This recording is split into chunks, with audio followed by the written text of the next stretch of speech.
throw the football and be as bright and Connor Smith's singing brought so much joy. His parents now only have memories. Happy birthday, Mama, I love you. That was the last time I saw him. Yay! Joshua Robinson also brought joy to his family. He was just the sweetest kid. Joshua Robinson and Connor Smith never met, but their lives took similar paths. Both had autism.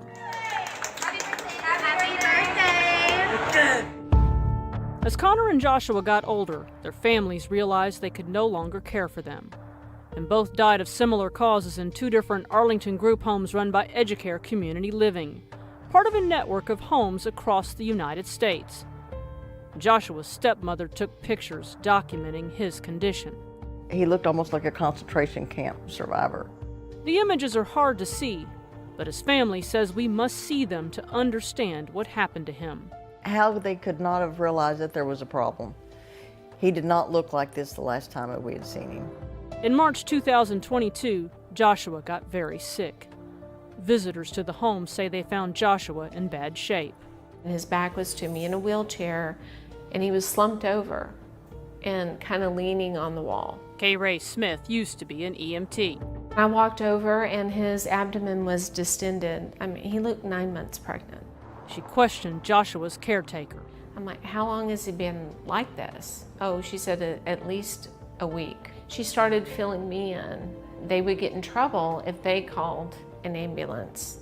I said, well, he needs to be seen today. Well, we have to call the nurse. I said, we don't have time for that. Her husband, Brad Smith, brought paramedics from the neighboring fire station to the home. They took Joshua to the hospital. I will never forget, we walked into the room and he reached out his arms to hug both of us and just hugged us. We talked to the doctor and he told us that his bowel had perforated and that he had never in his life ever seen anybody with an impacted bowel like that. The doctor told us that there was nothing really they could do. The 38-year-old died 4 days later. For somebody who never comes into the home to come into the home and say, oh, he's sick, that's just some people not paying attention. Former nurse surveyor Terry LaFawn worked for the Texas Department of Health and Human Services. She investigated the circumstances surrounding Joshua's death.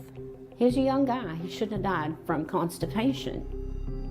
Alchemize your energy. Darling, let your spirit be free. Don't give up. Keep on pushing through. Now is the time. It's all up to you. Alchemize your energy. My friend, let your spirit be free. Don't give up, keep on pushing through. Now is the time, it's all up to you.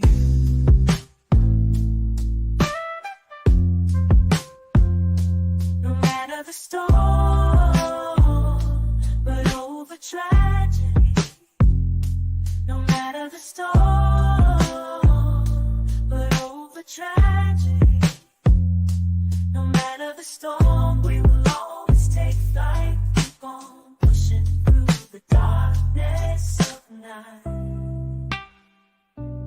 There's no limit, let's reach for the sky. Shine so bright, from darkness to light. I love who I am. I'm loving me. Look in the mirror, unapologetically love what I see. Love who I am. I am invincible. I am a fan.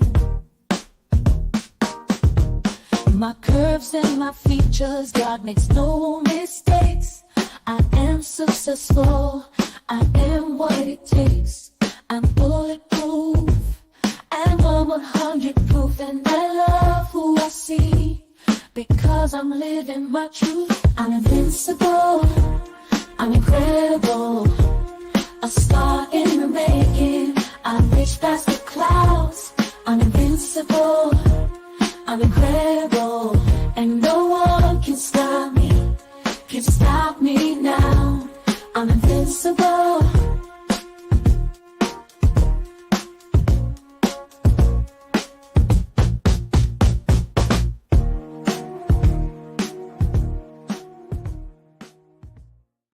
All right, all right. Hello, welcome to Alchemizing Energy. We have special guests here. Mark, how are you doing? Mark, how are you doing? Oh, pretty good. How about you? Man, I'm wonderful, wonderful. So as you saw, that was a very heart-wrenching story about that young man. And I think we both have experience dealing with similar situations, and I really wanted to bring you on because I just wanted to bring awareness to this whole issue of people living in these group homes, assisted livings, and how their loved ones can be just put to the side and like kind of neglected. And you have a lot of interesting stories, and I just really wanted to get your background. This is Sugar Love. I'm Genesis, and this is Mark. How are you doing? I'm doing good. Greetings, Mark. Welcome. Thank you. How are you? I am fine. So just give a little background of like how you got into the assisted living business and what was your first experience in that situation. Okay. Well, I originally went to work for someone here, and she had at the time two group homes, and things seemed to be going pretty well at the moment. And I went to work at the first one in another city, and then she was waiting on another one to get opened. And she did open the new one, and I went to that one in another city, and things seemed to be going pretty well. It was not, everybody wasn't bedridden like the story that we had just seen. We did have two. Well, we had one that was bedridden, one that kind of was. She had a stroke, so she couldn't walk on the left side of her body, so she needed a lot of assistance. She had to be changed and stuff. And I didn't do the changes on the females because that made them uncomfortable, and the owner didn't want me to, and I didn't want to make them uncomfortable. So we had another female that did the changes for the females, but I helped them from day-to-day duties. And the other one was in a wheelchair and could get out of her bed. She just needed assistance. The rest of them pretty much could walk and do, but they did need a lot of caring for. And we, devoted what we needed to do, and got done what we needed to get done. And I'm just trying to fast forward and try to leave out all the stuff that I don't think people want to hear. But the owner started to make a lot of money, and did really well. And at first it was good, and we got paid, and everything was good. And bills weren't getting, utilities weren't getting shut off, and cable and internet wasn't getting shut off, and things were good. And she went out and started spending money and just overspending, and things started going downhill at that point. So it was good for about a year and a half, maybe, of the 4 years that I worked for this person. How many patients did you have to care for total? Total, like I said, most of them could walk and stuff. They didn't need care, a higher level of care. Some of them did not need a high level of care. But at the time, at this house that we moved to, there was 11 residents, patients. How big was the house?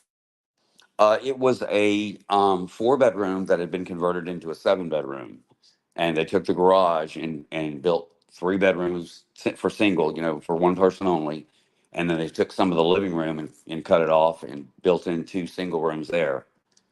Uh, so it was a total of 7 bedrooms. So when did things gonna like start taking a turn for the worse?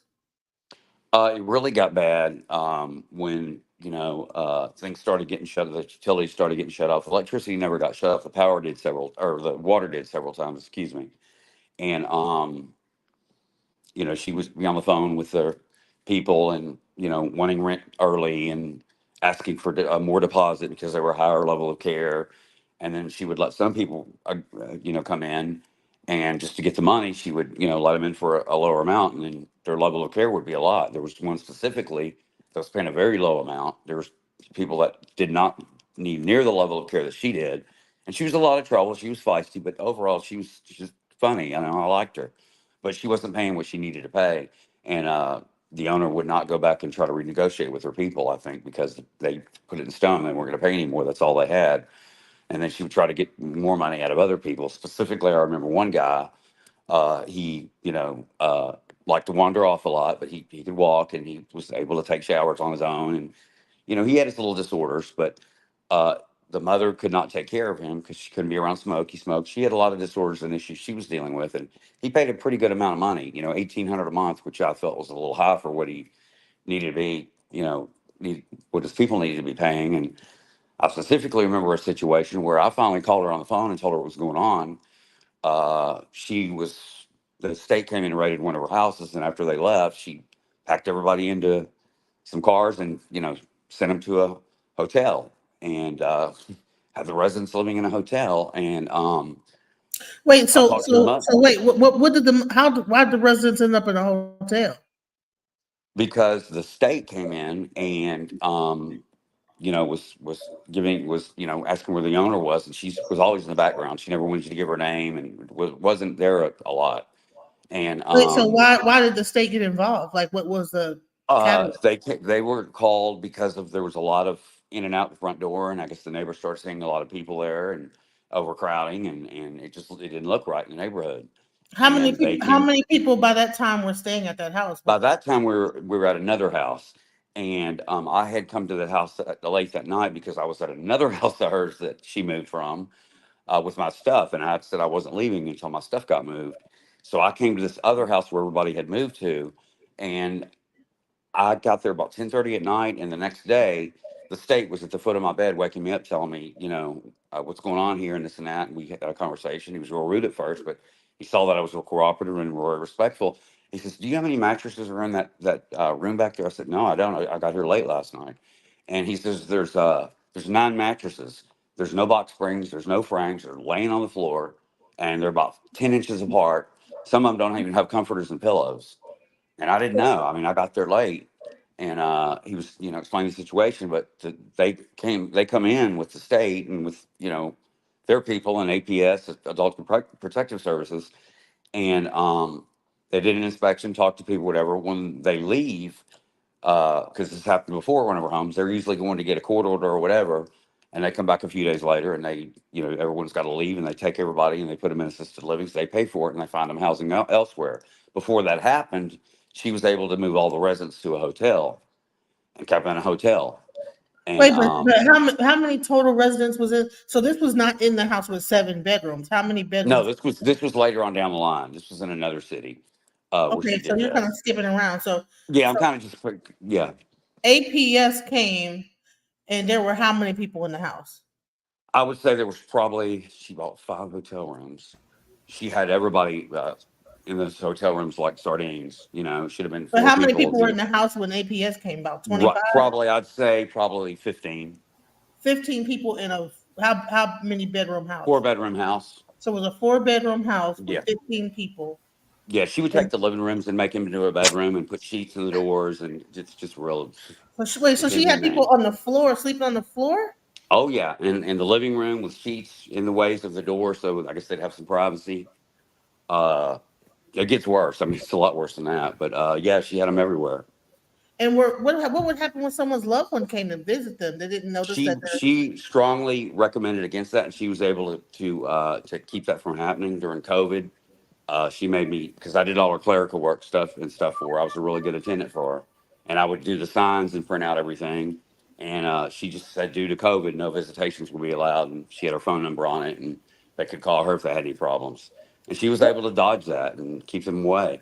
What kind of patients were these? Like, what was the oldest? Like, what was the level of patients like that you had? Most of them, all because she had got referrals from a few of the psychiatric facilities, and 2 specifically, she loved them to death, and they were the worst psychiatric facilities in my opinion. I didn't like them, but most of them had psychiatric disorders, and that was their level of care, which to me isn't that, I can deal with that. But there were a few that were bedridden and were more physical than psychiatric. But I'd probably say 80% of our people had psychiatric disorders and needed, housing with a structured environment and different things and all the things that she promised their people. So what were the age brackets that you think I were would say there? anywhere from 20 years old all the way up to probably 70 years old. Okay. So they Pretty, would be pretty big. more of the bedridden people. No, well, some of them were bedridden, but most of them Mhm. could walk and they just had psychiatric disabilities. But their level Oh, of care, because you had to watch them and help them with things and to do, do all the things you had to do for them. hmm. But she had some bedridden ones. Went to another house. Uh, After this other house, 7 bedroom, we had to leave there. She had one that was bedridden out of all the patients that were there, and she was the only one that was bedridden. She only had one. So I think after we left that 7 bedroom house, she really didn't have a lot of ones that were bedridden. She was trying to get them because she was able to get more money. There was All right, one so situation. well, hold on. Go ahead. Before we get, because people are just coming in. Before we get to the care, I don't know if Mhm. you said it already, but does how does the money go? Like She like gets all the how money. like how does she like what does she have to be? Like if she has to have a specific degree, she could just say she's a caregiver. Like what would be her position to even be able to start receiving people? What's First the of all, she qualifications? First of all, she didn't have any license. She did all these homes without a license. She would tell their people and talk to their people on the phone. Oh, we do field trips and we have therapy. We have an in-house psychiatrist. She took one of my doctors that I got as a favor to her to come see her patients, and was is still to this day using her name and saying that it's one of her doctors, and never paid the doctor. The doctor did it as a favor to me. Never got paid. Asked for their insurance information, their IDs, which she just faxed it to. The owner would never do that, and So ended up not paying the illegally, doctor. she became the caregiver. In a sense, but she didn't do the care. Me and the other attendants did the care.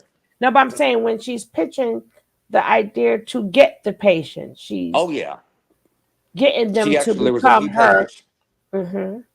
There was a few patients that she was able to get into their money and be their power of attorney and have control of their money and take every single bit of it. There was a few that she had their cards that the government gives them for their disability, and she Hmm. was able to keep those cards and have those numbers. Specifically, one house, she and this guy had there's no way he could have called and even consented to this being done, but she put the electricity in his name without his So, consent. so does she find out? Uh, like they don't have a like she. How does she like she goes? How does she find out about like?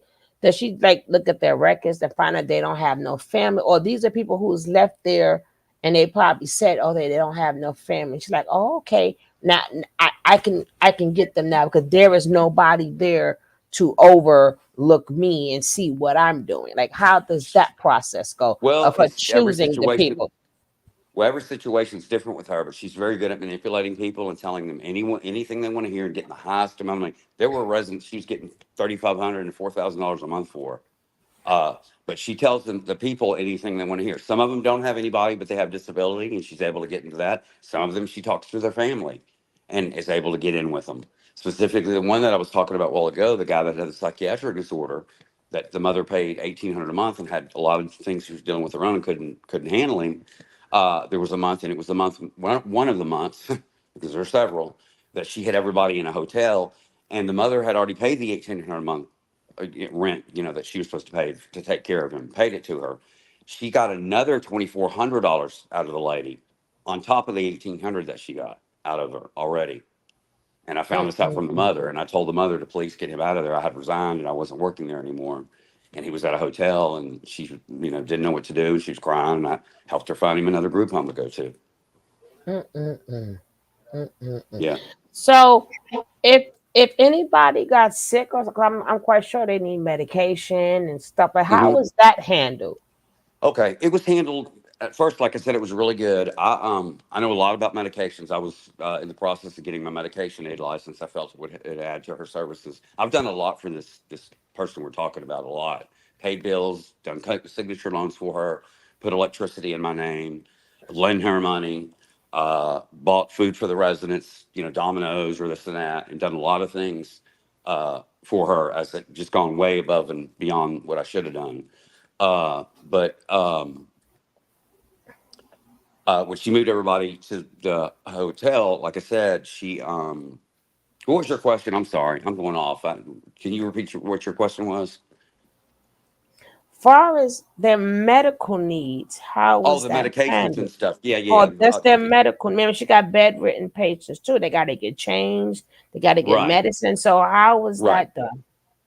Well, she wanted them to use her own pharmacy because one of the landlords that owned two of the properties at the time owned pharmacies, and she would get all their medications filled at that pharmacy. And she was real good about that at first, and really, really adamant about them taking their meds. And we handed out their meds and made sure they took them. But our situation is very similar to the intro to what I saw of that kid that died of autism. She did not like the police or anybody being called, the paramedics. If they did, there was a $150 fine because with that brings trouble. The police can start asking for licenses and wanting to know all kinds of information, and that's happened to her several times. Where she's been asked and she stays in the background. We were at another hotel one time, and there was a girl there, and she just got her. She was getting a high amount of money for her every month to take care of her. And I sensed something was wrong. And I called her. I says, "We need to get her to the hospital. I know it. I know it. I know it." And she kept doubting. So I just hung up on her and I called the paramedics. And they showed up with the police. And that was one of those situations where they showed up with the police and started asking all kinds of questions. And she's on the phone with me because it was a little bit later. And she heard them and they heard her. And she didn't know that they could hear her. Well, don't tell them my name. Just get rid of them, this and that. And she'd always just, get rid of them, this and that. You can't do that when they're right there in your face. You got to be truthful. And she hung up on me, and I gave the police department. I gave them her name, and they were cool after that. And they took the girl to the hospital. And I found out later from the state that came to the house that I told you about, where they were at the foot of my bed, and I was talking to him, and he told me that Mrs. So and so passed away, just kind of out of the blue, and I didn't know even knew about that situation, and she had passed away about a month later, and I felt really bad. I knew something was the matter. She had How many people were in the hotel room staying with you guys in one room? at which time, this time specifically that I was just talking about, we had 4 rooms, and she had in each room, she had 2 people to a double bed. So there were 4 people in the room. At that point, it really wasn't overcrowded. They were Wait, getting wait, wait, fed. wait, wait, wait, wait, wait, wait. Mhm, So you have a double bed, mhm, queen with 2 thing, residents. with 2 residents apiece sleeping with each other in the bed. Yep. These are elderly and mentally Most ill. at that point, at that one time, they weren't. There wasn't elder. The only one that was elderly was the one that I specifically told you about that passed away. That she had Alzheimer's and stuff, but she could get up and walk, and she was she was a handful. She was funny. I think you She was a said that good. she had kind of peed really heavily on the bed, and then Right. She I said she something. well, I pulled back the sheet and I noticed there's urine not just in in her little area, but it had carried over to where the other lady was laying, and she was on a walker and she had dementia, and I saw bed sores Oh, on her. I saw bed sores on her, and one of the other girls that was a resident that Kim talked to about taking care and helping taking care of that person. Uh, was not paying attention to her and doing like she should. She was supposed to come in at first. She was, was coming and alerting me and letting me know, and I was doing rounds and giving out their medications, and was supposed to be helping with that. What wasn't, but that was. I feel like that was my responsibility too, because you can't have a resident tell a resident they're going to have to take care of someone. You know, that really wasn't her responsibility, but she didn't. I guess wasn't taking care of her, and I pulled back the sheet, and there was what I found, and I saw bed sores on her legs, and at that point, I changed her. She needed to be changed. She needed to go to the hospital. I needed to put some medicine on her bed sores, and I did it. I did what I thought I needed to do, and I got her to a hospital, and I put her in the Did hands of some her safe. loved ones know that she was in a hotel room? With that specific resident, from what I gather, she never talked to their people. She calls them heavy hitters. When they got a lot of money and she can get it, she gets them, and does anything and tells those people anything they want to hear. There was one situation where we got a person with a tracheotomy. She didn't even tell us till 10 minutes before the lady was coming in an ambulance transport. And one of the other attendants was there that's been working for a long time, and she looked over at me and says, "Well, you're going to learn how to do a tracheotomy. So and so is going to teach you." And I said, "No, I'm not going to be doing a tracheotomy.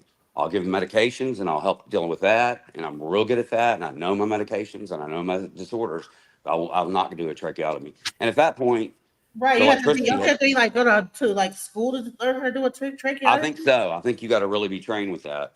And at that point, the electricity had been shut off 2 or 3 times for non-payment. And you can't have Mm, someone on a mm, mm, breathing mm. machine, a tracheotomy with the electricity. She was had a pay as you go service. Ghetto. She just pay, pay. They tell you when your accounts get low, you just pay more money to them via credit card. And it was a pay as you go service to let at that point. And the lady passed away the next day. Not from any Gosh. not from any care that we gave. They think that the transport kind of shook her up a little bit, but she had a stroke and she was pretty much a vegetable. And I went over and she had her hospice nurse there with her taking care of her. And I squeezed her hand and she looked at me. She blinked her eyes. So she still had some life there. And it was really sad, uh, but she was a vegetable. And, we Were gave her medicine and the next oof. day she passed away. Were these people able to go to schedule doctor appointments? That's another thing. We had specifically the one I told you about that I changed and found the bed sores and called the paramedics. I found out later that she had some appointments that she was supposed to go and didn't go. She wouldn't keep their medical appointments. There was another guy that she had power of attorney that I didn't know she got, and they had lost contact. The son that she was taking care of lost contact with his kids, and his kid showed up one day and was asking all kinds of questions. Found out he didn't make none. He was a VA, and found out he didn't go to the VA hospital, and where was his money? And started asking her for her license number, and she got real greedy with that. There was, several situations that I said, he needs this, he needs that. You're getting his money. Why can't we get him some shoes? His flip flops are falling apart. He needs some house shoes and some pajamas. And she just at that point wouldn't, eventually she got him some, but we tell her we needed things and she wouldn't get them. We needed gloves or we needed diapers or supplies, food, whatever. And that's So just it how got to the she point is. where you guys didn't have any food in the actual group home or at the Oh hotel. yeah, she was getting residents to pay for food, getting their food stamp card. She called Yeah. to Health and Human Services on the bedridden patient at one of the homes that we had, and said she was her, and she get a new food stamp card and had it sent, and she went and spent all the money off of it. Jeez. So even with the lady with the bed sores, that means they left her in the bed and never turned her every two Nope, hours, right? nope, Because that's nope. how the bed sores got there. Right. So And like I said, I'm she's surprised she wasn't investigated from that. well. You would have thought she would have been. She had court papers that told her she was never to be near a group home and never operated assisted living, boarding home, any type of facility without a license in the state of, whatever. And I don't want to say too much, but they gave her fines, and I don't know if she ever paid them or whatever. But this last group home she was at, she was supposed to get a license and promised me she would, and then well, right before we were going to go to that one, she started saying, "Well, they don't check for licenses there and this and that." And I didn't want to hear it anymore, you know, because I told her I was going to continue to work for her unless she got a license and we did it the right way. And So how many it was workers was there besides you? at first she had relief attendants and other attendants, but she started owing them the money. And when you don't pay them, they don't show back up. She would tell them Mm, when they first came to work for her, "You don't get paid for a month." mm, And mm. then payday would be coming, and she'd find some excuse to get out of it. So at the last from that when things were good, and then she stopped paying nobody, and then for a while it was just two attendants, me and another person, and now it's just this one person that she has. I think that she is the other person kind of like a almost like a patient themselves, as far as I know. I think I She remember. has a lot of psychiatric disorders herself, but she's never been treated for them. She's just more high functioning. She does her job, but she melts down and has nervous breakdowns and gets down and just totally can't handle situations and really shows a lot of those behaviors in front of residents and stuff. But she's got some things she needs to deal with and doesn't want to deal with them, I guess. So and also was there drugs ever involved at these group homes? Oh yeah, one of her group homes, they were vaping that THC. I don't know a lot about the THC and the stuff you go to the store and buy. And she was talking to two of the residents about investing with them, and she was trying to make money. And they needed this and they needed that, and they were going to make CBD oil and put it in one of the rooms of the group home. They were cooking it and making it and doing all the stuff that you need to do to make the oil. And I begged her not to do it. I says, please don't do this. First of all, it's not the right thing to do, and you could get in a lot of trouble. This is, you're running a group home, not a pot factory. And second of all, that money that you're investing, you could go to pay me and the other attendant, or you could pay your landlord because you owe her a lot of money. No, she didn't want to listen. Very hard headed, very hard headed. Didn't want to do it. Swore she was going to make money and went and did it, and Let me never ask. got any money out of it.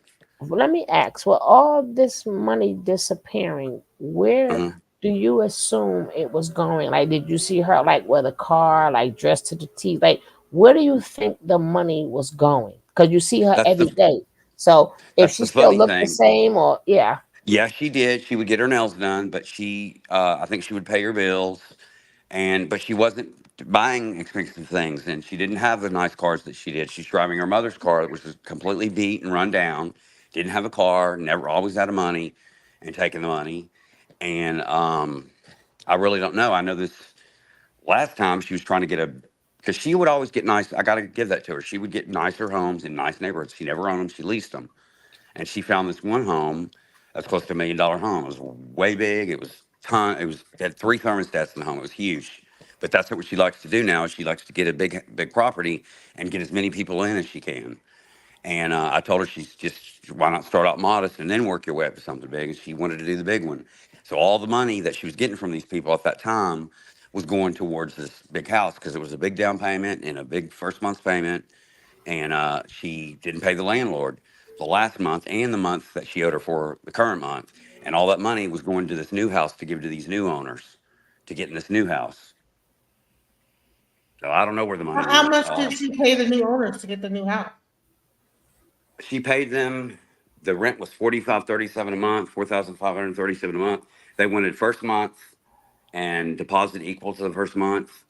And she told me that because I told her, I said, you need to buy furniture, you don't have towels, you don't have linens, you need beds, you need so much more. Start out small and take that money you're going to give this lady or to the landlord, and try to buy some stuff for the house because she used to open up houses, and we would go in there a month early and decorate it and get furniture and make it real nice, and it was really nice. But she didn't do that with this house. This owner said, you walk in the house, it is as it is. You have to take it as is. And she did a walkthrough and negotiated with him to try to come down on the rent, and he wouldn't do it. But she wanted the house so desperately, and he knew that. He took advantage of her. Yeah, it was about 9 grand to get into it, and a little over 9 grand. And she told me at that point she owed him $2 more thousand. She kept saying she needs to get 9 grand. She needs to get 9 grand, and she wants to get in the house. She wants to get in the house, and she was able to get in, and he let her slide on $2,000. And I'm like, wait a minute. So you owe him $2 more thousand in the next week. You'll owe another 45.37 on the first. This is crazy. You're not gonna. There's no way you're gonna. So she took on a partner, and he's been paying out of his pocket but they're struggling right now. There's a lot of things that are going on over there right now. So I don't even talk about that. But I mean, I will talk about it. But so being that she's not buying anything, and being mm, that you did say she have her own issues, do you think she had recreational drug use that nobody knew about? Is that where the money was going? Like, no, she doesn't. how was her mental there? She doesn't do drugs. She doesn't do them. She's never even smoked pot. She says, and I never saw her doing any. And she told me everything. She's afraid to take pain pills. The attendant that works for her now has got some issues, some psychiatric things that she needs to deal with. This other one was together, but she lives. The owner was together, but I think she kind of lives in a fantasy world of things are going to be all right and it's going to be like it used to, and we'll stay up late and cook on the holidays and make spreads for everyone. And because it did used to be good, it didn't last very long, but it lasted year and a half, maybe 2 years. And then the last 2.5 years have been terrible. Well, the money going somewhere. It is going somewhere. It's We had a going real somewhere. nice house, real nice house, built in '92, and it was beautiful. Everything was new, and appliances and wood floors, and I like nice things, and I have money, family money, and my other half has money, and that's why I hung on so long because I did it because I liked helping people, and I fixed my room up so nice. I got all my things, nice stuff, real nice stuff. And that was the house that I wouldn't leave. I said I want to stick with my stuff. So she had the other attendants for the new house, and it was terrible. It was the worst house she's ever owned. And I didn't want to go there, and she was overcrowding. And one day, the electricity or the AC went out, and it had gone out before. And the landlord sent over an AC guy. He fixed it. And I called him on the phone. I said, "Hey, the AC's out. Could you come?" And he's like, "No, he hasn't paid me for the past 2 times. And if you'll call him and he'll authorize it, I'll come over there." And I called the owner, and she wouldn't give me the landlord's phone number to call him and tell him about the AC because she was getting the other house from him. She didn't want to gripe. Okay, I guess she owed him some money. So the AC goes out, and then boom, the electricity goes out. So I left. I had to leave, and I went and stayed in hotels. And I was supposed to go back that Monday to get my stuff. And the landlord went and got all the stuff. I had a friend go over there and talk to the neighbors. And I'm not going to list because I don't want to be material, but it was about $15,000 worth of stuff, nice stuff, brand new iMac computers that I just had a month, all new fax machines, my wardrobe artwork, a autographed soccer jersey from Cristiano Ronaldo worth $5,000. I spent $400 on the frame and hung it up. I put a new ceiling fan, Hollywood. I thought we were going to stay there. I wanted a nice room, and I would let them use the room for the doctors to come have visits with the residents in my room, But she, make a long story short, I sent a friend over there after all my stuff got taken, and the neighbor said, yeah, they would come out the front door and they'd either go to the left to the truck or to the right or put it on the curb. And there was some stuff on the curb, but he stole pretty much everything I had. So I lost everything. I put 3 signature loans in my name for her. She never paid them back. At that house that I'm talking about now, they didn't have anything on TV. And I kept telling her these people need something to do. Let's get them some TV. And she didn't want to do it and didn't want to do it. So I just got direct TV. She said she'd pay for it. And the first bill came and she never even paid the first bill. It got, shut off. She stayed there 6 months, 8 months, and rode the city as long as she could without paying the water. And we didn't even have sanitation. They wouldn't even pick up our trash. And the other attendant had a car and she'd haul it off every day. So it was, I guess okay. And her car stopped working and she couldn't haul the trash off anymore. So that happened. She started getting maggots and different things. And they came into the garage and it was really bad. And I finally called the city myself because she wouldn't let me. And I negotiated a deal with her. I typed a letter out. They said they wanted she owed $850 for the water bill. She's been living there, not paying it. They've been reading the meter every month. And they know how much she's been using. And I said, is there any way we could, pay that off? And they were real nice. And they said, pay $50 a month. Just show us something. Pay $50 a month on that bill, and we'll turn it on. You'll have your sanitation, your trash. I went to her, I begged her, she wouldn't do it. $50 a month. Do you think that being that, especially if you is like you said, special needs people, and their families couldn't take care of them anymore, do you think that she feel like, well, if the family don't care, like I don't care, like what would make her, like take solely advantage? Because is it because you feel, well, if they don't care about them, I don't either. Like to bring all these special needs people in and to take their money in and their food stamps, because sometimes even in the nursing homes, right, is they treat the patient different if their family members come visit them compared to the family members who never come and visit them. That's the thing. She never treated him mean. She was always good to him. She was the yes person. Specifically to the residents that we had, I haven't been paid in I don't know how long. She just quit paying us, and we were here, because I could do it, and I got other reasons I was here because my other half and this and that. But specifically, she had borrowed money from me on top of not paying me, and swore that she'd pay me back the millions of times that she did. And he came and whispered in her ear, and she gave him a debit card and gave him a PIN code, and it was to go buy CBD oil to get high at this vape shop. and she just paid for him a $40 vape that morning and just collected his rent. You got his rent. Now you're going to give it all back to him. She wouldn't tell him no. She always said yes to every little thing they said. So she was good. She was just a yes person with them. She never actually treated anybody bad or anything. She, But you she know, did. If she's giving a mentally ill patient a vape pen and he's on uh-huh, mentally ill, he's schizophrenic and has mentally ill uh-huh, medicine he's on, hmm then Well, that's well, we not treating them good. well, we got one no. lady also who wasn't turned. She couldn't even put a pillow under her to keep the hmm bone from. So that wouldn't be treated good either if you have bed Yeah, you're sores. right. You're right. You're right. But she never did the care. She put that on us. That was our responsibility. No, You that's know, her responsibility. I agree. I totally agree with you. I'm just telling you how she did things. There was another situation where we were at another hotel, and back to you asking about their All right, I appointment. just don't understand, how are you guys going from hotel to hotel and the family members don't know this? Or do the family members just not get care enough that they just want their loved one Yeah.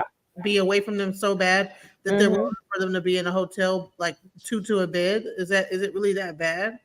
She dealt directly with the family. She didn't want any of us talking to them, so she was able to talk them. But I know, specifically, I know a few of them that knew about it, and she manipulated the families, and they trusted her, and they were cool with it, I guess. Um, yeah, they. There was another guy that we were in one of the hotels waiting for this nicer house where I fixed my room up. I told you about, and um, it was a pretty nice hotel. It was, and he kept moaning and griping about pain, and he was in pain and this and that. And I asked him, and he had Alzheimer's. He was a very good resident. He showered and very smart. He used to be a college professor and traveled all over the world, but he has Alzheimer's, and occasionally would forget where his room was or maybe wander off. But he was no trouble at all. He's a very good resident, and he was moaning one night, and he was in pain, and I gave him some medication, and about 20 minutes later, you would have thought I bought that man a Mercedes Benz. He was the happiest camper I'd ever seen. Oh, whatever you did, it's just great. He didn't ask for no more pain. He wasn't trying to get pain medication. And I called the owner and the other attendant. Oh, he's just trying to get. He never even asked for anything. And I went to him and I told him, "You let me know if you're in pain. I need to know. I need to be able to work. I'm not going to sit there and watch someone live in pain. Just not going to do it. I don't care what I did. If I did the wrong thing, but I know what I was doing. I know the medication I gave him." And I kept him comfortable. I brought him tea. I covered him up. He got cold real easy. I took care of him. I was already taking care of him because he was a male. I didn't really take care of the females. And come to find out, he had about 6 or 7 VA appointments. He got to the hospital. He had cancer. And he died a little while later, a month and a half, 2 months later, of cancer. And I felt really bad. And I walked out to the parking lot one time, and the owner was talking to his daughter, and she was cursing the owner out, the group home, and just going off on her 90 miles, and she wanted this and all that money and this and that. And I said, "Excuse me, I'll come back. I just had a quick question for her." And no, you stay here. You stay here. So and so told me what you did, and you kept him comfortable. I really appreciate that, and thank you. And I'm not mad at you. I'm mad at her, and this and that. And I took up for the daughter, and I said, she's right, and this and that. And at that point, he hadn't died yet. She was just there the next day to get his belongings, his clothes and stuff. But he did pass away, and I felt bad. I really did. I feel bad for everybody. So that makes Um, 2 that passed away? yeah. Yes. Or How was many it total have more passed that passed away? away? Yeah. Uh, the one that we got that had the tracheotomy, I don't think that was anything to her because she was provided everything that night and the next day, and everything was all right. So I don't think that goes back on the responsibility of the group homeowner. She passed away, and then we had one that died of Alzheimer's. And I don't feel that wasn't her responsibility. It was just time to her. No, it is her responsibility. I wouldn't Yeah. even say that doesn't Well, matter how they died. I said how many people died. Just give me the no, number. but even if it's how they pay, Mhm. it's still all of her responsibility. Well, no, because if they're being taken care of and given their meds and taken care of as like they're then supposed to be. then she is supposed to release them back to either a nursing home or to a hospital. No, she was a group care. She was a home at this specific resident I'm talking about, and hospice was coming in and taking care of her, and she was a group home. They didn't try to move her. No, group home and hospice are two different things. Well, the hospice nurse came in. She gave me the care kit. I was giving her medicine. I would have to crush them up in little ice cream and feed them to her. She was still feisty, still lovable. Grab my hand. I really got attached to some of these people. And And when they bring in a how were you able to do that? I was able to do what? To give them crush their medicine and give it to them. I dispensed their medications to them. I crushed the medication up with 2 spoons, and I put it in some ice cream and gave it to them. Usually, only a nurse can do that. Dispense medications? Right. So how does that go in a group home? Maybe I'm a little confused here. I don't think you have to be licensed. I wanted to get licensed and do it. And I know a lot about medications, tons about them. And specifically the psychiatric, psychotropic. I know a lot about opioids. I'm in pain management myself. I know a lot about the anxiety stuff and cholesterol and blood pressure and stuff. But I know a lot about the medications. And I was very careful, and I documented, and I gave them as prescribed. I was real good about that. But I don't know if you had to be licensed. She didn't even have a license, so what I'm to run the saying, group home. like what I was saying is, Brandon, it's not about the medication. It's about if a person's in hospice, they need to be in a specific hospice care place. They should not be in at that point. I didn't know that at that point. I didn't Right. know. I know her. No, listen to me. It's not about whether you know it or not.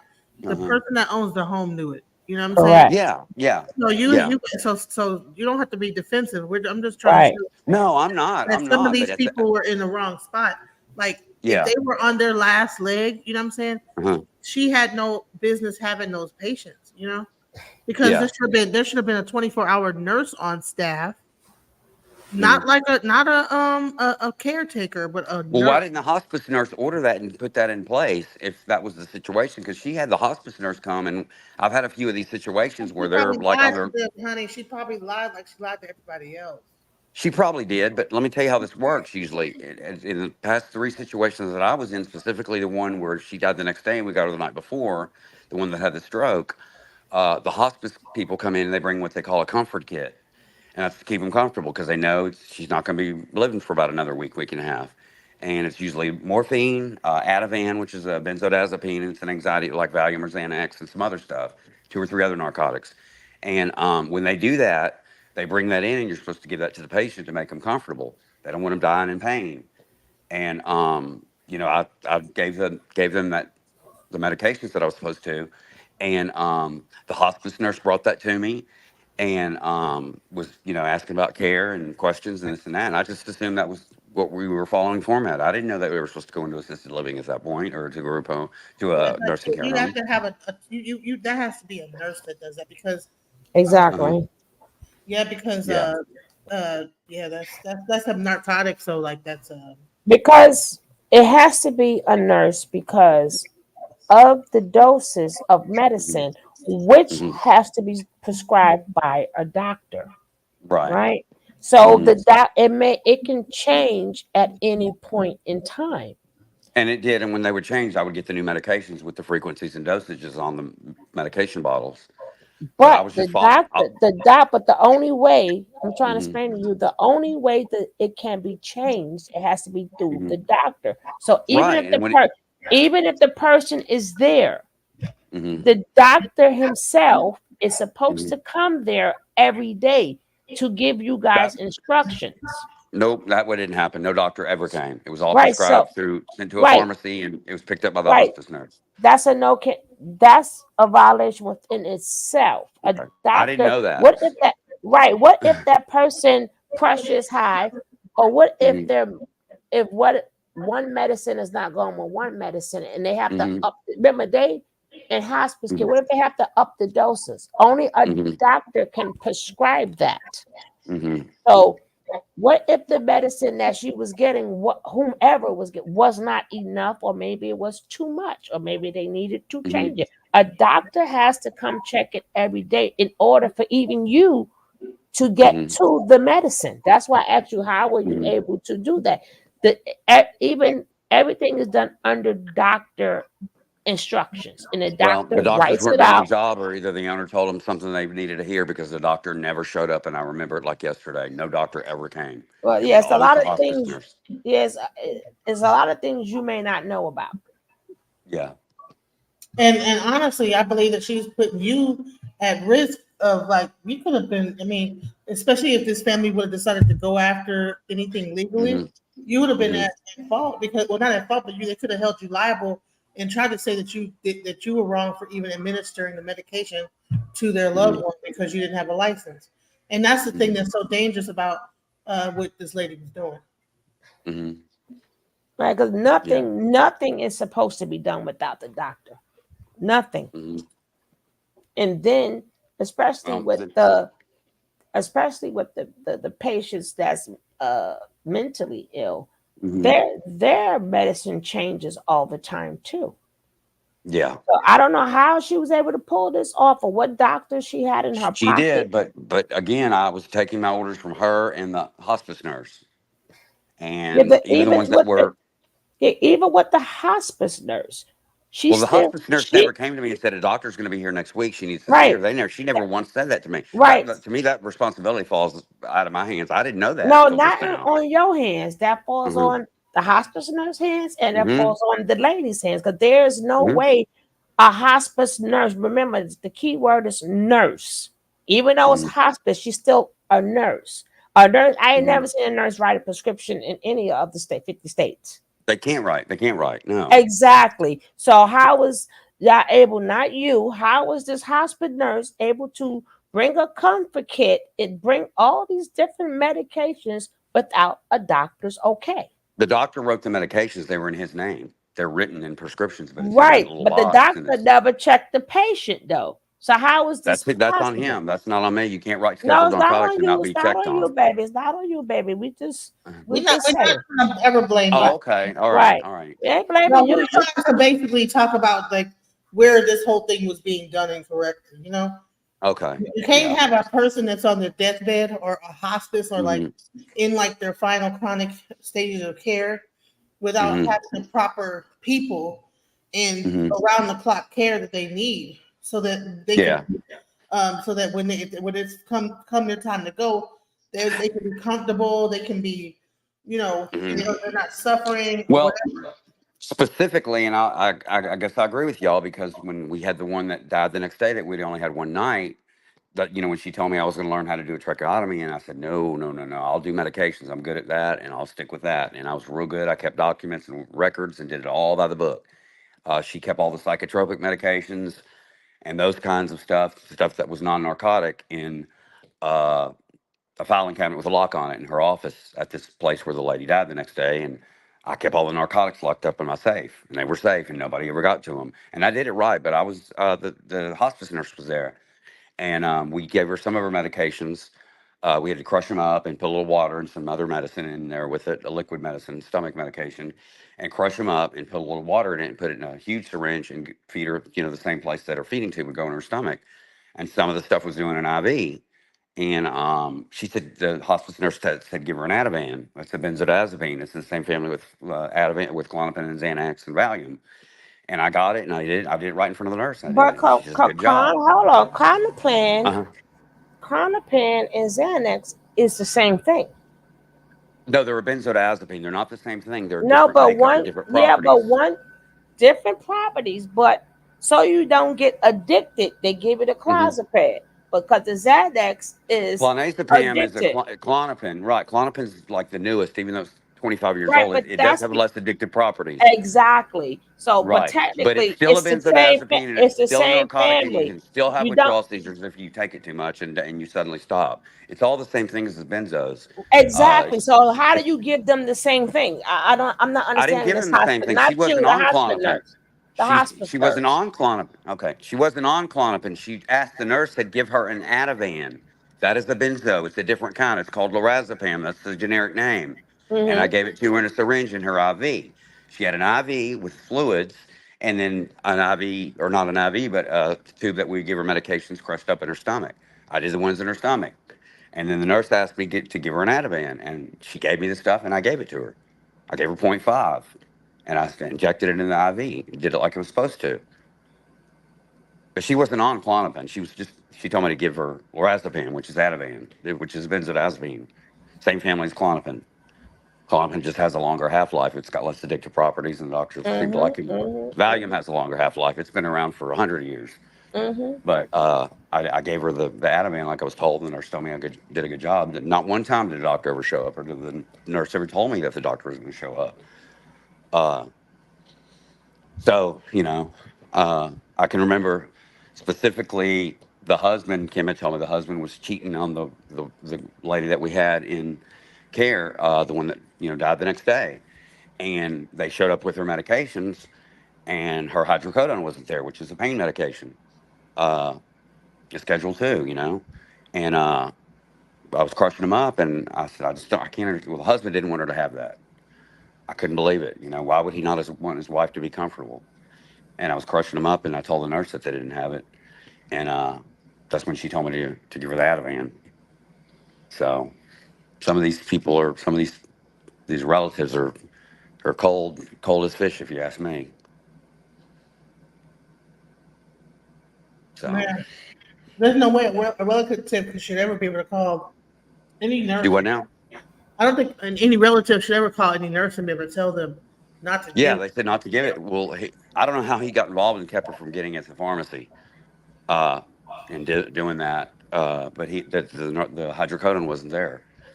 There's different formulations of hydrocodone. There's Vicodin, Lortab, Larset, Narco. The doctors are using the Narcos because it's got the least amount of Tylenol.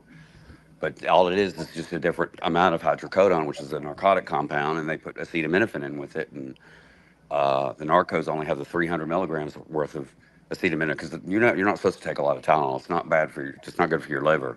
A lot of it's not good for your liver, specifically acetaminophen. And that's the one they used, and it was missing. It wasn't there. So, yeah, and this is a good point that she made. She said, I guess that's why they put them in a group home instead of a nursing home. And see, that's exactly the point that we're trying to make here. A lot of times people put their loved ones in these group homes trying to save money. And it cost them. It's not regulated as hard as a nursing home. No, it's not regulated at all. And there's ones open. There's ones that do what she does all over the place. 90% of them don't have licenses. But they're able to talk to the people and I guess try to save them some money and this and that. There was one group home that she didn't have anything to do with, but it was a group home. It was very common knowledge it was a group home, but their license was a boarding home, which is a lot cheaper than a group home. And you can have more people, and the regulations are a lot more lax than they are in a group home. And they were operating as a group home and not preparing meals and not dispensing medications and doing medication management. And that's not a group home. If they're doing their own meals and taking care of their own meds, that's a boarding home, but they were charging them group home prices. So there's other people that do it. Okay, Kevin, are you worried about the possible legal jeopardy? About your possible legal jeopardy? Were you worried about that? Or did you not know that you were doing something illegal? I'd say to a certain extent, but I think if they hear what my side of the story and all the stuff I've been through and trying to help these patients out and paying for stuff out of my own pocket, and I didn't know about all that the doctor had to be doing this when they're when hospice nurses coming to see him and all. I didn't know that till just now. Honestly, I thought that I would think that this lady would have had some kind of a home health care agency that would be administering. Most of the time, people do have. When you have a something like this, like especially a person in a chronic care like that, they have a home health care nurse that comes by on a regular basis and cares for that person and administers them and cares for the person. So I don't. A home health aide cannot administer medicine. Well, no, they have nurses in the home health care. No. Well, let me go back to this because I think there's some confusion. It wasn't just the hospice nurses. A lot of the patients that we had, they did have home health care aides, but they would come and fill their pill binders and their pill schedulers, which is Monday, Tuesday, Wednesday, Thursday. It's got the different times that they take them, and give them to me and tell them I just started them on this and we up this, and they would check in on them and make some notes and do whatever. So they were relinquishing care into my hands and were handing me the pill binders. So I think that goes back on them. No one ever told me that they couldn't be dispensing, or I couldn't be dispensing medications or et cetera, et cetera. I never knew that. So it wasn't just hospice honestly, it nurses. seems like Texas itself has a problem with this stuff not even being regulated properly or even take, but that will also go for the pharmacy. So that lady had to even have a relationship with the pharmacy. Because he said the guy owned the pharmacy that owned that. Yeah, exactly. Because there's no, even if something is not right, the pharmacy would catch it. I have had plenty of people went to get their medicine and the flag go up. And they go, no, this don't mix with that, or you just had this or that. So the pharmacy itself works with the doctor. So if all of these things is come, she has to have a relationship with to even let this go through. Because remember, the doctor sends it. The doctor is the one that sends it to the pharmacy. I want to give you an example of how really rampant this is really going on. Abuse were taking place in 5 group homes housing adults with mental and physical disabilities. Good evening, I'm Clarice Tinsley. The operator of Loving and Caring for People, LLC, has been arrested. Police say there could be more arrests and more possible victims. Fox 4 Sean Rabb live from Arlington Police Headquarters. Sean. Clarice, what was allegedly happening inside these homes? Criminal, only coming to light when one of the residents approached a neighbor, made an outcry asking for help to get away. This home in a quiet Arlington neighborhood served as a group home to people who depend on others for care. Care neighbors and police say was scarce. One day I was in my backyard and there was an elderly guy back there that looked like he had cerebral palsy or something, asking me to call 911 that he was trying to escape. And so we called the cops, got them out here with the ambulance and fire trucks, and they've been out here a couple of times since. That started a 4-month investigation leading to the arrest of Regla Sue Becure, charged with abandoning, endangering an individual with imminent danger or bodily injury. About a week ago, I saw some police come, and then shortly after that evening, there were 10 large suitcases that were pulled out into the front yard. I'm angry.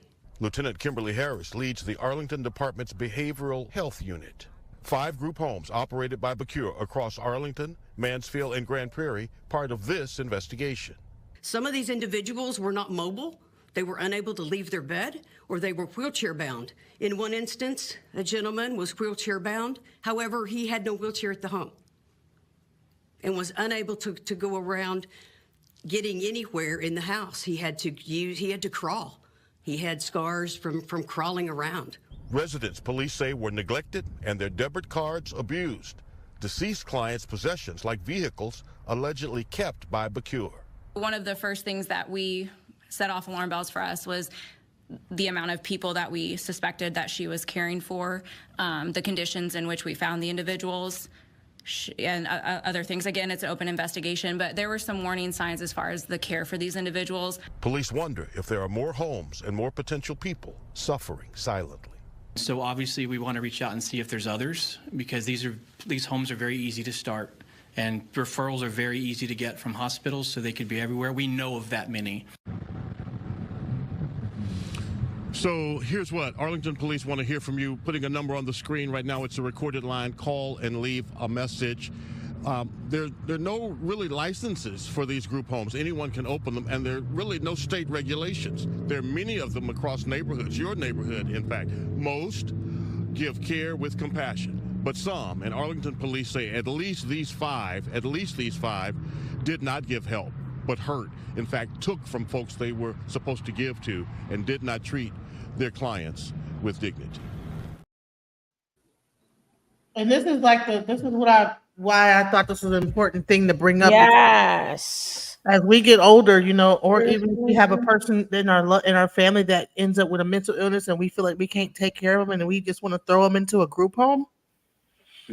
I just like to say, Mark, thank you so much for giving us this information. I just want to let you know, I really appreciate you giving us the inside ropes of how this is going. Thank you so much for the awareness. We need this. Problem. So, yes, I just wanted to just say that. But I mean, go ahead. I'm sorry, DJ. Yeah, Mark. So I wanted to find out, so what is the most recent situation that you probably experienced in this with the last house that you went you say it got worse over time? What was the experience with the last house? Well, she never had anybody that was bedridden at that property, and she, never had anybody that required intravenous care and all the other things that we had to do. These, what she had at the last one were pretty much, they had some psychiatric disorders, and some had some secondary stuff, physical stuff going on, but nothing real chronic. So most of them had just had psychiatric stuff going on, and she got this new partner. And I'm on the way to take care of an appointment of mine, which I had missed 3 times that week. And one was to do a tour for someone that she had coming to the new home who didn't even need a tour here, but I did it. I turned around and came back and gave him the tour because I was trying to, he wanted No, to get housed. I want to talk about like the before that, how things were going in that house. Like, what was the situations? How was the house being ran, and what kind of situations that were going on in the house? Well, we were trying to keep it as held together as we can, but the food situation, and she was, bringing groceries by here every day just enough to get through that night. There was one situation where she told this one to take 4 eggs and feed 12 people and just add a bunch of meat to it. And of course, I went and, rescued her like I always did. How many I bought people the were in eggs. the house total? How many people were in the house total? Okay, let's see. 1, 2, 3, 4, 5, 6, 7, 8, 9, 10, 11. There was 11 Plus the 2 attendants. so that's 12, 13. Mm-hmm. Okay, and how many eggs were you? What did she say to make that you There guys were had? 4. There was 4 4, and she eggs. kept telling the other attendant just to add a bunch of meat to it. Her excuse was, "Well, black people like a lot of meat," is what she said. And I said, "Well, we're going to need more eggs and this and that." So I did what I normally do, and I went and bought some more eggs, and we made it work. I bought some other stuff, but it wouldn't have worked, not for 12 people, and 4 of them eat like quarterbacks. You got to keep them fed. It just Well, wasn't a going lot to of times work. with psychiatric medicine, it makes you hungry.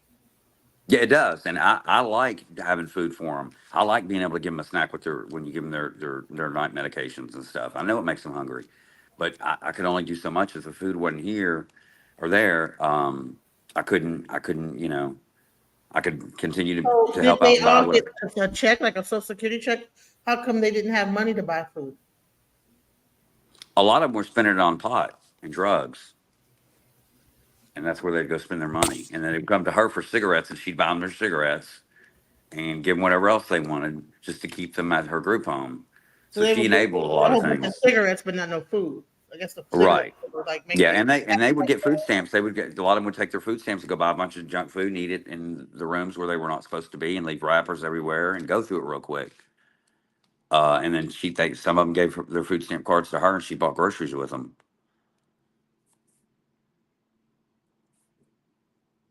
And you know what's so sad is that a lot of times places like this can really go to a place and get food, like a pantry, if she didn't have enough food. But to me, if she's got 12 people there, she should be making enough money to be able to buy food. Oh yeah, I agree with you.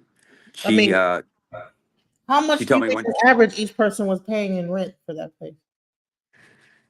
I'd say I know one specific paid 750 and all the way up to maybe 1200. She had this partner that she took on, and he was getting low paying people. They only get a certain amount per month, and they were pretty much getting all of it. They can't pay more than what they get a month, so their entire disability was going towards paying their housing. There were no what she So calls them let's as say heavy that hitters each here. person paid $600 a piece. Let's not even go to the. Let's just do an average of $600 a piece times 11. 11, yeah. That's about 6,000. Wait, how much is that? 600. 6,600. Right. So you mean to tell me with $6,600 you can't buy food? I agree with you. I totally agree with you. She collected rent from 2 of the residents, and her partner came by to get the money, I guess, from her. And I think it was about 1,500 from what he told me. And he said she had 400 left, and said she went and got groceries. Baby, please. She did not go buy the rest of that money with groceries. She went and spent it and didn't give him the money that she was supposed to get to that new house. So I guess what she was just stacking her money to get to the next house, and not even, and all the residents had to like just suffer. And probably trying to pay her bills too. You know, I'm sure she's got some bills. You know, You said she didn't even drive her own car. she didn't have a car anymore. Yeah, they're all gone. She's driving her mother's car and barely runs. Was she reported at all? Yeah, I believe she was. And they came to those houses and did that. But you know, after they leave, she'd pack everybody up and move them. No, I'm saying, has she been reported lately? I know you said something about somebody running to a. Oh, I don't know. I don't know you know. said something about a fire. Somebody that you got wind of at the new house that it's getting kind of crazy over there too. Oh yeah, he's got some psychiatric disabilities. Left, and you know, he went to, I guess, the fire station, and the fire station called her partner, couldn't get her to answer, and he didn't want to come get him, and didn't come get him till the next morning. From the So, fire like, station. yep, and So the this fire guy people let runs to him. the fire station and they don't get him till the next morning. The other owner wouldn't come get him, so They've he been stayed at the fire reported. station all They've night. been reported.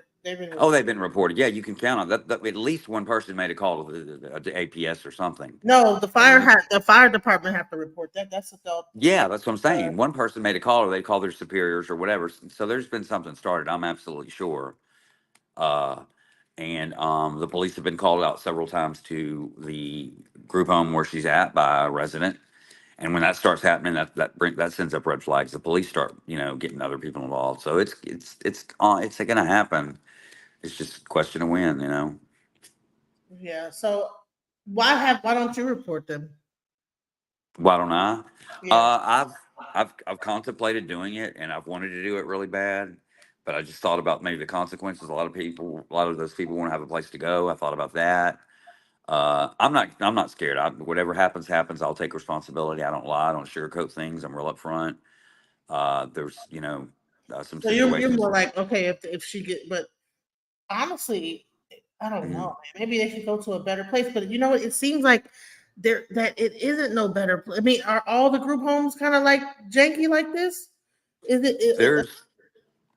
There's good ones, but they're outside the scope of the range of, you know, prices that these people can afford.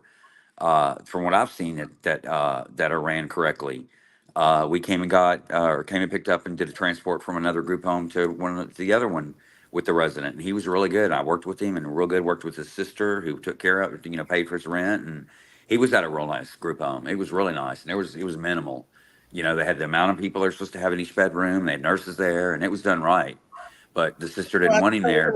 So I guess it's a matter of, if you want better care, You got to pay for it. Yeah, they're outrageous. Afford it. So like, then you have like these kind of bottom feeder kind of group homes that like do the basic bare minimum of care, and it's almost like you don't want to call on them because you don't want the people to be displaced. So yeah, that's it. That's like a catch-22, isn't it? Like, wow. Sort of, kind of, because if it's good places, what if they go to a better place? Like the condition that they're in, they cannot stay in. Yeah. Even if they have to go back to the facility, a hospital, or to the ward, that will be better. At least that will be mandated to where everything they do have to be written down by law if they at a facility, compared to where anything goes and you got to crush your fingers if you go to these group homes. So I mean, that's not really a hard decision. You know, if you decide to do what you want to do, because anything that happens after that is like you're accomplished. Yeah. Right. So basically, it sounds like to me like that. I mean, there's a lot to be thought about here. Like, man, and I really wanted to talk about this and make people aware that this exists and that this is really going on. And it's pretty severe.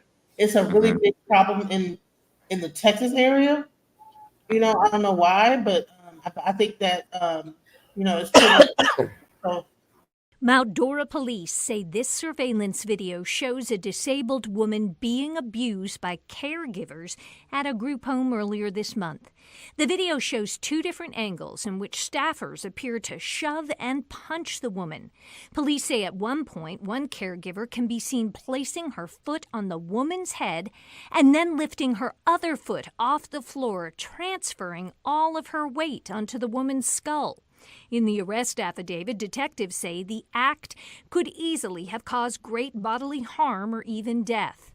The alleged abuse happened in a group home on Mary Lane, and according to the affidavit, the victim lives there due to diminished mental capacity and inability to care for herself.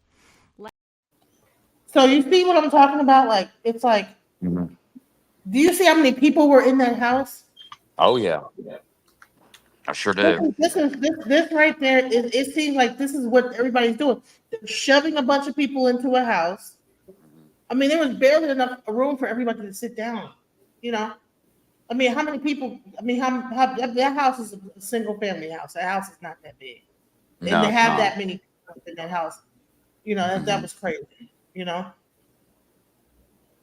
Yeah. And I really want y'all to understand. If you have a loved one in these houses, please go check on your loved ones, because these places can be brutalizing your loved one, and you have no idea. They could be living in really bad, bare bottom conditions, and don't let them just greet you at the door and not let you walk through that sucker. And ask for a license. Ask to see their license to get the number and get the MPI number, which I just found out. I did some research, and ask to see if they have a group home license. Ask about their medications, if a licensed medication aid is dispensing their medications, and how those are done. And I just want to say this real quick, and then I'll let y'all finish. That bodily harm and abusing a patient and putting their hands, that never happened with me at any of the places I worked for this person. And the other attendant, that never happened with. But I'm saying So that's I how don't. bad it can get, you know. Oh yeah, it gets bad. I know. I can imagine. But yeah. I'm saying that's what happened at that. I'm just saying this is how bad it can get, like that, where Oh they yeah. like bodily harm. The people could be harming the loved one, especially sometimes the elderly, and they might not be able to remember or tell something happened to them, and you know. Even sometimes a person with mental illness, you know what I'm saying? Because they don't know probably how to explain what's going on, you know? And I think Yeah. that's sad that people are utilizing the system to generate money off of these poor people, and the families are just letting them, because they don't want to be bothered with them. That's Exactly. the part that sucks, is that the families, they don't want to bother with them, so they just shove them off into a group home and just let someone else care for them. Exactly. And they might not get cared for correctly. No. Now, I know that you were talking about how people were peeing in peeing in bottles and stuff like Yeah, that. that group that was there, they stayed on high as a kite on pot, getting stuck and not wanting to shower and not wanting to get up and go to the restroom. That wasn't because they didn't have a restroom. They had a restroom. They were provided for. That was just because that was their own behaviors and what they were trying to do. Right, That wasn't. but the moment that people, like, how many you didn't find those bottles until after, you know. Yeah, So yeah. I that was means that cleaning. they have been. So that means that yeah, that's, you know what I'm saying. So that's not. Yeah. No, I agree. But they were provided for restrooms. I know they were cared for, and they had their own, disabilities going on, but they knew how to get up and use the restroom. That was something that's on I them. think what that comes with is overcrowding. When you have too many Yeah. people and you got a whole group of people in one area, in one room, and Mm-hmm. then you have mixing in. Why are they getting high on marijuana? Well, that's not overcrowding. That's greed. Mm-hmm. Because you know how many you have enough room for. So the Right. overcrowding came because of greed. Exactly. Greed. Yep. But yeah, I haven't even gotten paid. She was never paying. It'd be 20 here, 40 here, maybe 50 if you're lucky. It, I wasn't getting paid at all. She wasn't taking care of us, and if we did, we could have left any time. I stayed, and I have my reasons for that. But I also helped out a lot, put a lot of my own money out and helped her. There was a specific situation where, a few times I took off and went and stayed a few days. She was already begging me to come back and borrowing money from me before I even got back because she didn't have any money. But I agree with you. Some of that responsibility can come back to me. That's why I resigned, and I'm not ever going back to work for this person. Mm-mm-mm. Mm-mm-mm. I mean, true. Especially, I don't even understand how, even in the group homes, now that I see you can, but with the elder bed-bound patients, like, how, I don't even know how they make it into the group homes. They elder Yeah. and they and it's like so many things because with them they would need like they temper their blood pressure, everything has to be done like every couple of hours. You have to check Yeah. their blood, I mean their temperature, their Right. pulses, The ones that I and took their care of heart that were rates. Yeah. the ones And that I took care of, I did vitals on. There was one situation where a doctor came and saw, which was very scarce, a couple of patients. He was their doctor. He did house calls. His blood pressure cuff didn't work, and he tried and tried. I said, "Here, just use mine," and it worked, and it worked like a charm. But I and was doing then vitals on the ones that I had to do them on. right, and then on top of that, if they're bed bound, like depending on how much they weigh, you may have needed a Hoyer lift, or how was I even getting them out the bed? I really don't know. Not on you. I'm just saying, how does the state do that? Well, there was the last person that we had that was bedridden was at the house that I said she turned into the 7 bedroom. And there was one that was bedridden and she was real thin, and I would be able to pick her up with the other attendant when we had to, turn her and do whatever. But she was being taken care of. She was real thin and I could take her up. I've got an injury to myself that I deal with, so I got to be careful what I do, but I'll do it if someone needs it. I don't care how much it hurts. But she was, we took care of her. It's just that one specific situation where she had him in the hotel, and the other female was kind of looking out for her and letting me know when things need to be addressed. And I was doing rounds and giving out medications. And I noticed she had bed sores and stuff, but she could get in and out of bed. She just wanted to stay in bed those past 2 or 3 nights, and then that's when I thought something was the matter. And I called the owner and said we needed to, call the paramedics. And she said, no, you can't do that. And that's when I did it anyway. I just hung up on her, and then she hung up on me in front of the the officers. See, the thing is, like depending on your medical, how long your eyes are different, right? Mm-hmm. So what a aide may see may be different from what a nurse may see, could be different from what a doctor may see, right? Because Right. it depends on how far, even though you may know what's going on. But so even with the bed sore, right? Uh-huh. Like you're probably not trained to catch it, to know like what is the beginning stage. This is why education I didn't even see the takes, beginning stage. right, She had, exactly. you know what I'm saying? If I would have seen anything like that, I wouldn't have mattered in the beginning stage. I would have just gone and done it. And regardless of what the owner says, even though I don't like doing it, and that would make them Right. And comfortable.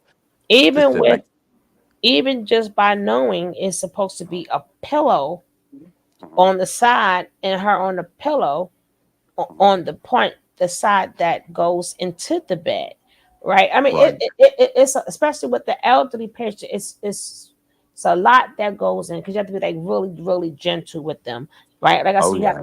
we have to have a really eye, so that wouldn't fall on you, Right. right?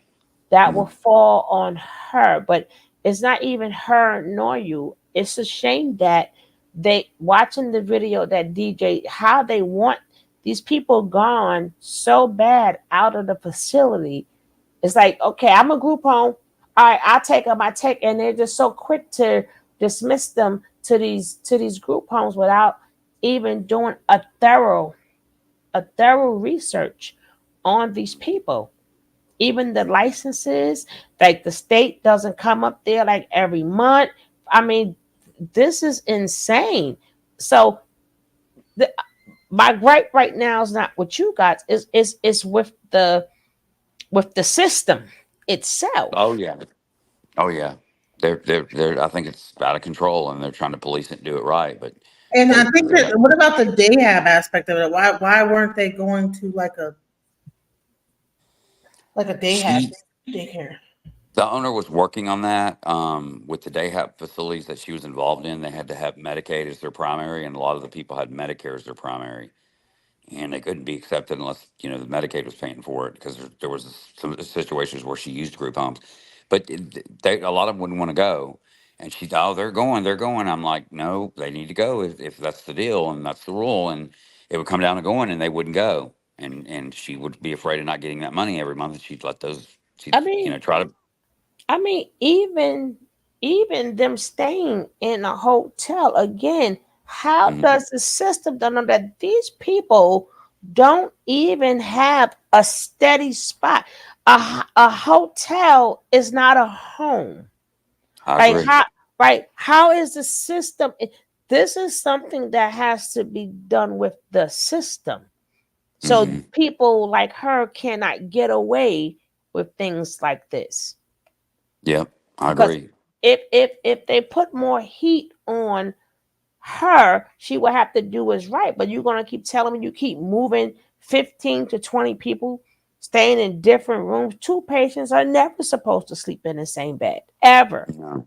That's the purpose of you getting their money so they can have their own bed. Right. Either private or semi-private. Yep. I agree. I mean, some laws have to really be redone. Because the only reason why she was able to get to do that is because the system itself, she see the loopholes in the system. So she's able to get away with it. But if them loopholes was not in the system, she could not get away with that. And then the families, they figure they're out of my hands, especially 20-year-old or something. Like, how do you just not? I don't care what you say to somebody over the telephone. How do you not come visit them? How was somebody able to travel with your loved ones for a particular amount of time and you don't know? Yeah. Families suck, man. I know. And she knows how to run it right. She's supposed to have face sheets done and documentation and charts and everything. And I kept reminding her, well, me and so-and-so are going to get them done, and I want her to help me. And I never got a face sheet. I made one up on my computer and did one for her. And a face sheet's when, you call to have them, the paramedics pick them up. It's got all their demographics and medications and allergies and contact people and insurance information that you send them with. And, there was situations where she didn't have any face sheets, and I had to write one out several times. The one that went to the hotel with bed sores, I had to write one out for. It's amazing how she made sure, well, if I go down, you go down, because technically you're not supposed to do none of that, right? So No. I like how she did that, right? So your Jan Harcock is on stuff, right? So God forbid if something happened, you're pulled into that because she made sure you signed your name. That sounds like some P. Diddy stuff. I go down, we all going down, right? Because I got video of it. They got your signature, and he printed it out, and it's in his name. The electricity is in his name. It's not my name. I'm sure the house is probably in her name at this point. That other house song is that she has a partner now. I'm sure she got the partner to put the house in his name. So now she gets other people to like aid and abet her in this whole situation. Right, but she's able to get away with this because the system is flawed. Yep. The system itself is flawed. That I can say, hey, I'll take on all these people. And you like, okay. Right? So the system itself is flawed. This is where all these people come in at and say, hey, I'll do it. Because certain rules and regulations, they don't have just the point of transporting them to place to place to place to place. Like, even to get certain stores, just to have a store or even a food restaurant, they make sure they come check that. They make sure the temperature is this way, the stuff that belong in ice is there, the stuff that belong in heat is there. So to take care of people, there are no constant system. Like there is like no like a supervisor that a state supervisor that goes around that pops in and check out where these people at, check out their conditions. Like there is none. Like Only if it's licensed, but you don't have to have a license. right, because the system is flawed. That you don't have a license, that's not put into that's not is that they don't have to do all that. Right. No, she's supposed to have a license. She just was able to get away with it all these years. These other people don't have licenses because they know how to do it. You know, on that last report that came out right before we had this news. We start talking now. She was taking their debit cards. It said it in the report, taking their money, taking their property. Now I never saw the owner that I used to work for take their property, but she had their debit cards, and in some situations she became power of attorney over what they had. Wow. And Yeah. so I'm not going to hold you too much longer. I wanted to see if anybody had any questions. I did drop the StreamYard link a couple times. But they was basically they was saying a lot of stuff. I hope that lady goes under the jail. Yep. I hope she goes under the jail, and I believe them people will be placed in better places, even if it's back into the facility. And it's a shame that the hospitals or the care is so overcrowded that they don't mind just giving these people to these quote unquote group homes. Right. Like, because it starts from them, because she got to get the patients from somewhere. And it's a shame they allowed anybody to take them just because I call it a group home, which is not even a group home because they're staying in a hotel, right? Mm-hmm. Nobody reinforces no rules. Mm-hmm. The doctors don't even check nothing. The doctor's appointments alone, even with the lady with the bed sores, like I guess the doctors don't care if you didn't bring them in, but the doctor, the whole system is flawed. Oh yeah, and a lot of times it's mentally ill, and the families don't want to be bothered with that mentally ill. Right. And that's probably been 80% of her who's coming to her home is those with psychiatric disabilities.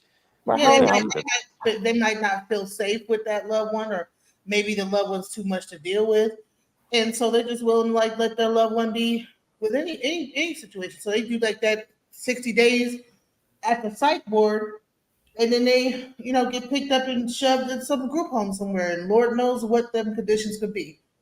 And I don't think that's and I think the next step from there is homelessness. I think that's where you get your homeless population from. Yeah, a lot of it, because people give up on people with mental illnesses once they have cycled through the group home system, and they probably can't find one to go to no more. Then they go end up on the street, especially if they have a combination with drugs and what's it called, dual diagnosis. Dually diagnosed. It's a mental disorder and an addiction. And I think that those are the people that this person feeds off of, people like that. Oh yeah, she's good at that. Let me drop this link in really quick again. Hopefully it goes through. Oh gosh. Just give me a second, because this thing is getting on my nerves. Okay. Sometimes it works, sometimes it don't. Questions, and then because I know you don't want to keep you too long, but we just want right. The audience got any questions? Any people want to chime in, and then we'll wrap up. Yeah.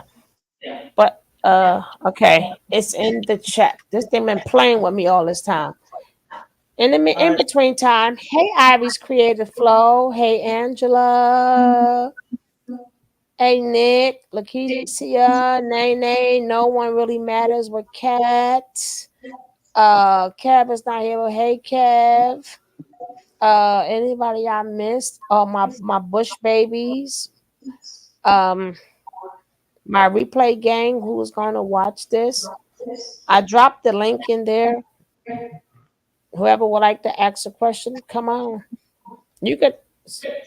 Is she reported? Hopefully, she's going to be reported, and she will be reported. I think she's been reported at this point because, like he said, there's been a person that ran out, into the fire station, and they didn't pick him up for a date until the next day. So Yeah. that they have to report that. Oh yeah. Yep. They have to report that. I mean, Yeah, that's, as a matter- So what would you like to see not just with the situation you was in, but any situation that's a terrible situation? Like, to me, it's like your heart is there. So what would you like to see the outcome, not just with her, but with the flawed system that we have?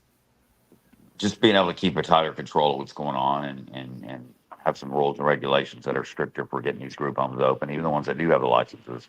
Because I do believe that there's good ones out there. I've seen a couple myself, but just holding them accountable and just having stricter rules and regulations on getting them open, and also coming down on the people that do the referrals. They got to find help and get that, and the hospitals and they need to get them somewhere, and they'll just send them anywhere. It seems like so that it needs to come down on them too, because that's a lot of places. Where she gets a lot of referrals is a couple of psychiatric facilities, and.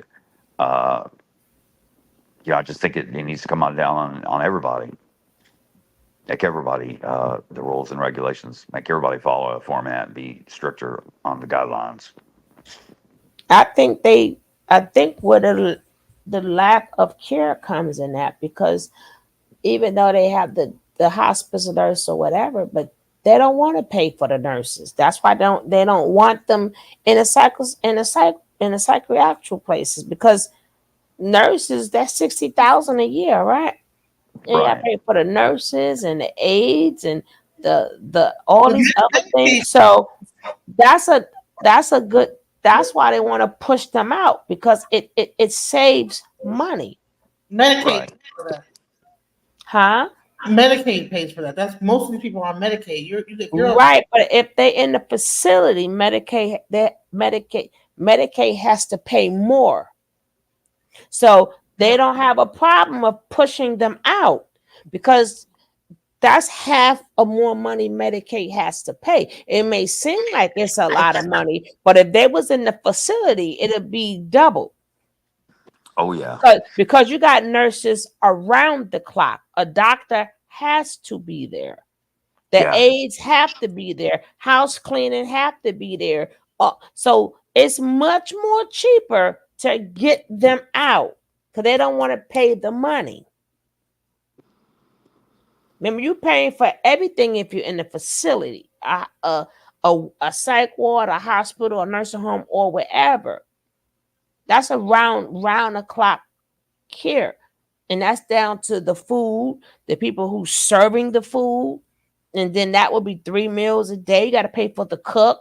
So I'd rather you go there. It may seem like, oh, she took them for a lot of money, but if they was in the facility, that would be double, triple more, because you got to pay for all their salaries. So that's where the flaw is at. Well, go ahead. We don't care what you do with them, and that's a shame. Right. Well, that's why they closed a lot of the mental ward, loony bin. Well, not the loony bins, but the psychiatric mental wards down. Like the Texas is probably the only place that still has mental wards and stuff. They still. A lot of the major hospitals still have the psych ward, so that the whole hospital is for mentally ill. You know what I'm saying? Like what do they call it?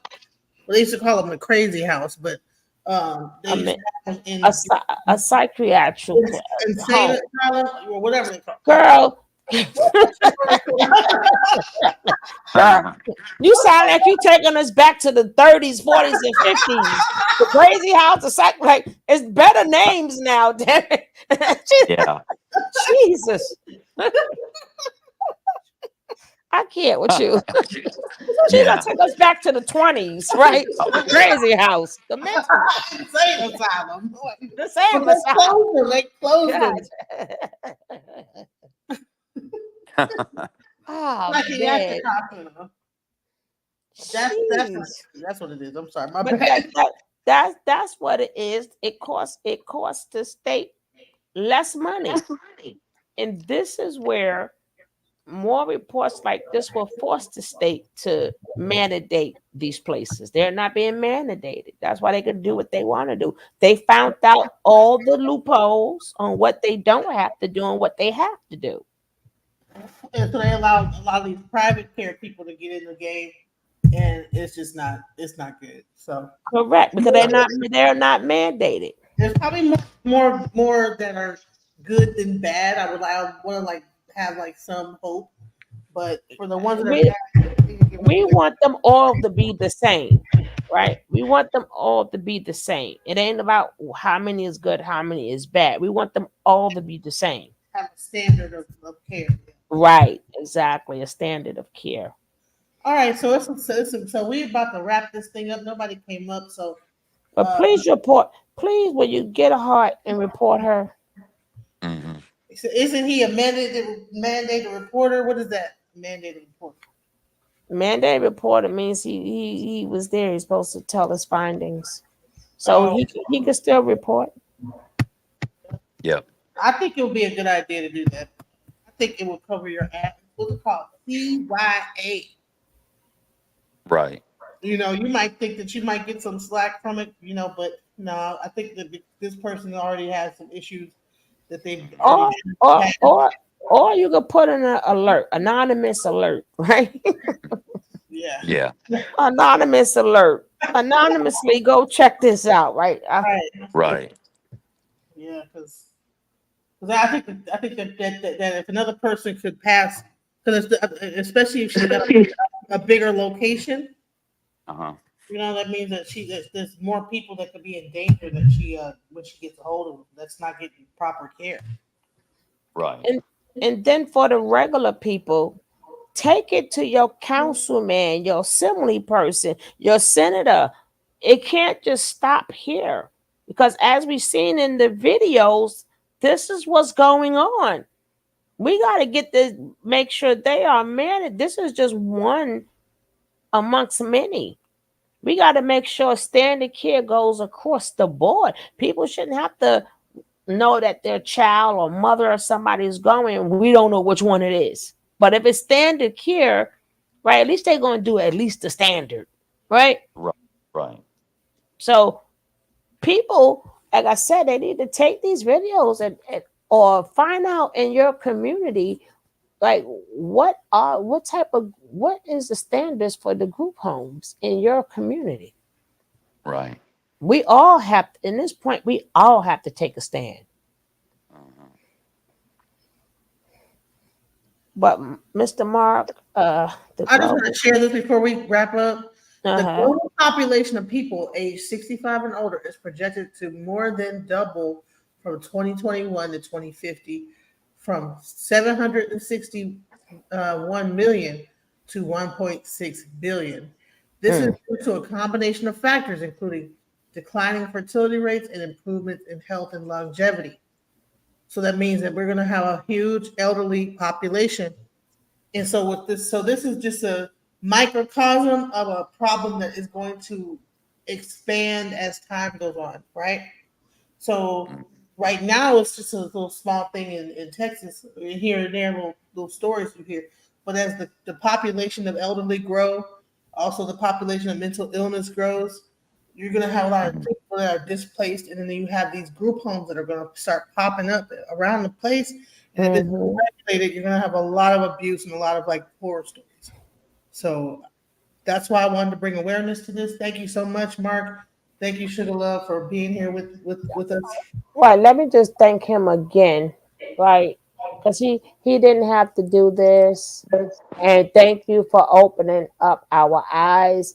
And if anybody, if we say we care, we better act like we care and just get some laws changed. Because again, we're here to bring awareness, and this is what's going on. So thank you for, you know, giving us this information, Mark. We really appreciate you. Yes, ma'am. Thank you. I was glad to do it. All right. So you know what we need to do, Sugar Love. DJ, take us out of here. I love who I am. I'm loving me. Look in the mirror. Unapologetically love what I see. Love who I am. I am invincible. I am a fan. My curves and my features, God makes no mistakes. I am successful. I am what it takes. I'm bulletproof. I'm 100 proof, and I love who I see because I'm living my truth. I'm invincible. I'm incredible. A star in the making. I reach past the clouds. I'm invincible. I'm incredible, and no one can stop me. Can stop me now. I'm invincible.